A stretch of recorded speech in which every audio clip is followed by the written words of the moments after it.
Again, discussing about this topic, and I guess it's very, very important. And it made me open my eyes where why I'm so different to many peoples out there for being a 1.5 generation or second generation, no matter how you look at it. First generation is the parents who moved to another country. Second generation, or 1.5 generation, which America used to call it, is where the second generation is who has born in this country, the Western world. And for the whole thing to look at it, it just gets to the stage where, it's after I had that conversation, thanks to Ricky, if you're still watching this, and it's been telling me how he wanted to raise their kids in a certain way and whatever, and the wife is preventing him because of they believe that this is like an old school mentality, raising the kids, or it's not the right ways, or they feel like why are you lecturing the kids?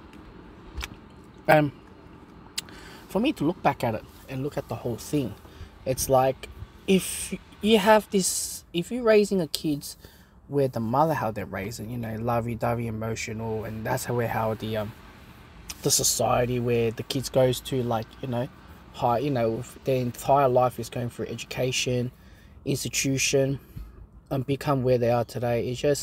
It's not the right way of doing it. To raise them being reality, or be strong, or entering adulthood, or being street smart, or being quick thinker.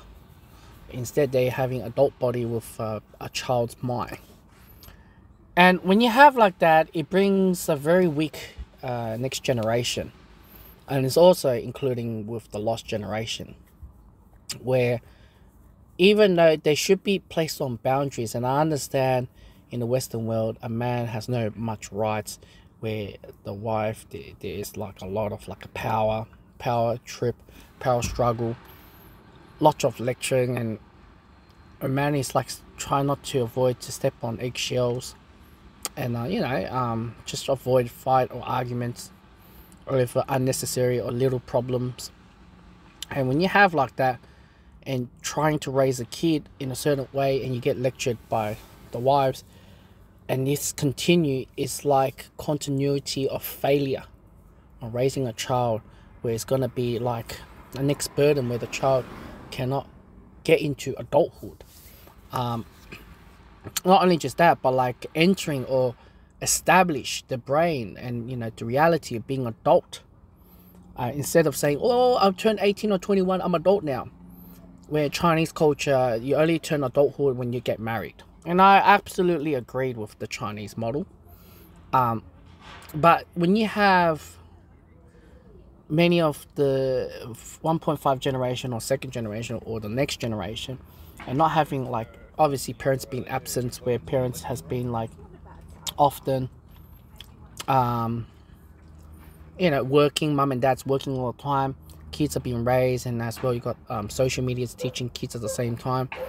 It becomes a little bit, I won't like to say that word, I don't have a good word, but it's like a form of like it's being dumbed down, brainwash, dead cell in their brain, in autopilot.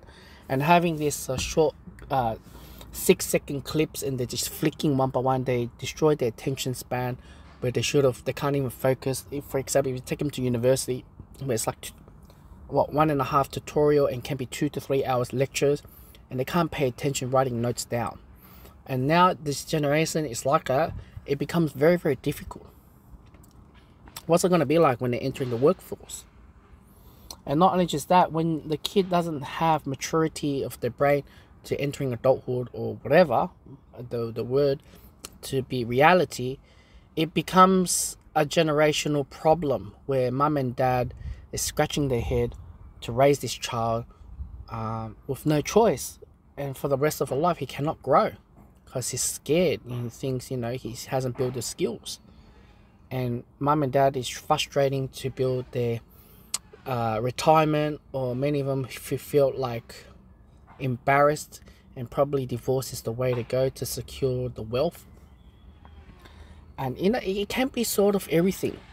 And that's why I said, if you don't raise your kids, it's like me saying to you, right? And I know it's I shouldn't be comparing like this, if you have a puppy and it's gonna raise to a dog one day, right? A mature dog. If you don't take them to dog training in the first day or whatever, how many months it is, and out of nowhere, at the age of 1 or 2 or 3, you teach them dog training, it doesn't stick to their brain as much as when they're pups. And if you have strict discipline and teaching at a very young age, it's there for life as long as you keep the momentum or the routine at the younger from when they were birth. And if you don't do that, this is where it becomes kids where it is today, where a dog cannot be disciplined at all. He's ruling everything. He's doing whatever he wants because that's his nature versus nurture. And if you don't teach that discipline, whatever, it becomes a problematic.